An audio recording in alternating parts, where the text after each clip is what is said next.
500 लोग यहाँ बैठे हुए हैं हॉल में। ये सब रेलवे पे बातचीत सुनना चाह रहे हैं। आप रेलवे के बड़े अफसर हैं, आप ये मानते हैं? बेछुक बेछुक बेछुक बेछुक? माफ कीजिए, रेलवे की वजह से छुक निकल गया, बेशक कहना चाह रहा था। तो रेलवे पे बात हो जाए फिर। जी। हमने सुना है आप लोग कोई नई रेल निकाल रहे हैं। अरे छोड़िए, एक दफा एक चपरासी को निकाला था, जान को आ गया, अब रेल कहां से निकालेंगे? रेल निकालने से मेरा मतलब था कोई आप नई रेल इंट्रोड्यूस कर रहे हैं।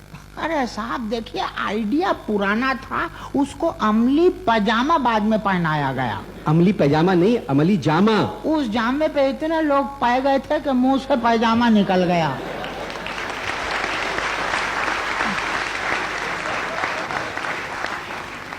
अच्छा, नई ट्रेन का बताएं जरा। अच्छा, नई ट्रेन जो है वो हम लाहौर से पेशावर की तरफ चला रहे हैं, बाबर मेल।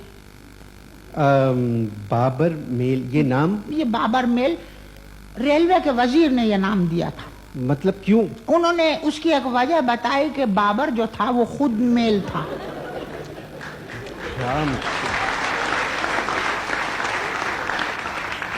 और कोई वजह बताई थी? जी हाँ, और वजह बताई थी कि उसकी अपनी 5 बोगियां थी। बाबर की 5 बोगियां नहीं, 5 बीवियां थी। एक ही बात है, दोनों पीछे पड़ी रहती हैं। अच्छा, बाबर मेल कब शुरू कर रहे हैं? देखिए, बाबर मेल तो शुरू हो जाती, लेकिन एक जो सबसे बड़ा अलमिया हुआ कि जब पहली दफा बाबर मेल में इंजन लगाया तो वो इंजन धुआं छोड़ने लगा। मिनिस्टर साहब बड़े चिल्लाए हमारे तमाम अफसरान पे कि जाहिलो, तुम लोगों ने हिस्ट्री नहीं पढ़ी? हिस्ट्री से इतने नाबलद हो तुम लोग हैं? कभी तुमने हिस्ट्री में पढ़ा कि किसी मुगल ने धुआं छोड़ा हो? कहीं मुझसे गलती हो गई, मैंने मिनिस्टर साहब से कह दिया कि साहब, मुगल जो है वो ट्रेनों पर नहीं घोड़ों पे सफर करते थे और घोड़े धुआं नहीं छोड़ते। बस साहब ये सुनना था कि उन्होंने मेरे बारे में दिल में कोई इजहार ख्याल किया और साहब हम तमाम लोगों को बड़ा लताड़ा पे याद आया। साहब, लता क्या अच्छा गाती है। आया क्या मतलब? मैं समझा नहीं। लताड़ा। तो इसमें लता कैसे याद आ गई? आ गई ना, पहले लता ही तो है, बाद में ड़ा है।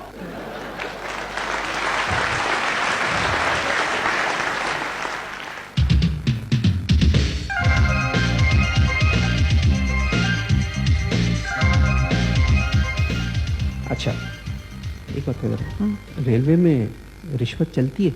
हैं? रेलवे में रिश्वत चलती है? हैं? ये किसने कहा? ये मेरे एक जानने वाले हैं, उन्होंने बताया मुझे। क्या करते हैं वो? रेलवे के हेड ऑफिस में क्लर्क है। सुभान अल्लाह।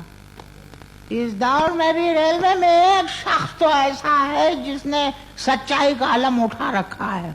वाह वाह वाह वाह। अब जब बात खुली गई है तो मैं बता देता हूँ कि रेलवे में सिर्फ रिश्वत चलती है। आपने वो एक मसल सुनी होगी, चलती का नाम गाड़ी, लेकिन हमारे यहाँ पर वो मसल है, चलती का नाम रिश्वत। गाड़ी 8 घंटे लेट, रिश्वत 10 घंटे अर्ली।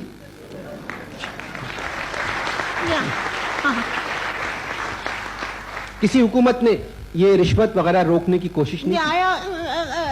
हुकूमत आई, उसने आके एक इंक्वायरी बोर्ड बिठाया।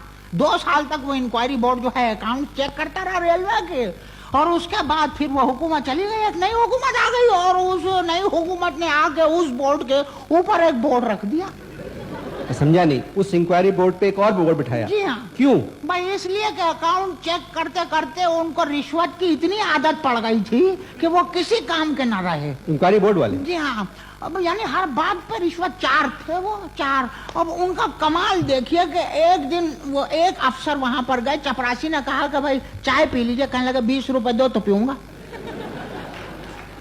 फिर दूसरे दिन दूसरे अफसर पहुंचे, चपरासी ने कुर्सी पेश की कि साहब आप बैठ जाइए, तो कहने लगे कि 5000 रुपए दो तो बैठूंगा।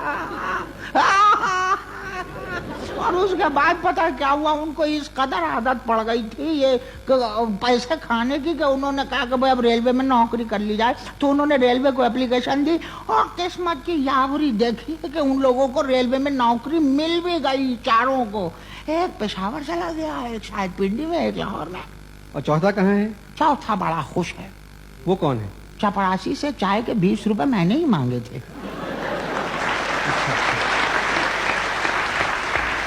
आए। अच्छा, बाबर मेल का क्या हुआ? हैं? बाबर मेल का क्या बाबर हुआ? मेल का ये किस्सा हुआ कि वजीर मौसूफ आए और आते ही कहने लगे मुझे इंजन मोगल चाहिए। नहीं नहीं, इंजन ड्राइवर।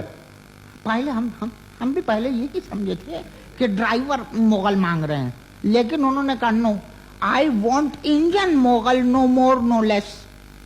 मगर इंजन मुगल कैसे हो सकता है? बस साहब हो जाता है इंजन मोगल। फिर हमने ये किया कि फातिमा सुरैया बजिया जो हैं उनसे कांटेक्ट किया कि एक मोगल इंजन डिजाइन कर दीजिए। तो वो खुद मोगलपुर आई, मैं उनसे मिला, मैंने कहा बजिया आ जाओ। कहने लगे जीते रहो बेटा। मैंने कहा हाँ कैसा, बड़ी अच्छी खातून है, बहुत समझदार। उन्होंने जो मोगल इंजन डिजाइन किया जरा ध्यान से सुनिएगा। उसके इंजन की ऊपर की जो थोथली है ना, उसके ऊपर ब्रोकेट का पगड़, जी जी। सीटी की जगह पे मालाएं, समझ गए आप? और जो खिड़कियां हैं उस पर मखमल के पर्दे और उनके पहियों के ऊपर तंग पाजामे। बात सुनिए, ये जो इंजन के पहिए होते हैं ना, ये होते हैं लोहे के, तो उस पे तंग पजामे कैसे पहना जा सकता? किस जाहिल के प्रोग्राम में आ गया, पाजामे पीतल के थे। जी जी। पाजामे पीतल के थे, अल्मुनियम का सुर्ख कमरबंद और उस पर मार्बल के फुन्ने लटक रहे थे। मार्बल के उस पे फुन्ने लटक रहे थे साहब। और एक तो ऐसा पाजामा तंग था कि जब वो इंजन के पहियों के ऊपर उस तंग पाजामे को खींच के चढ़ाया गया तो इंजन की सीटी निकल गई। जी हाँ, आपकी बातें मेरी समझ में नहीं आ रही। अगर मेरी बातें समझ में आ जाती तो मैं आज बिहाइंड बार होता।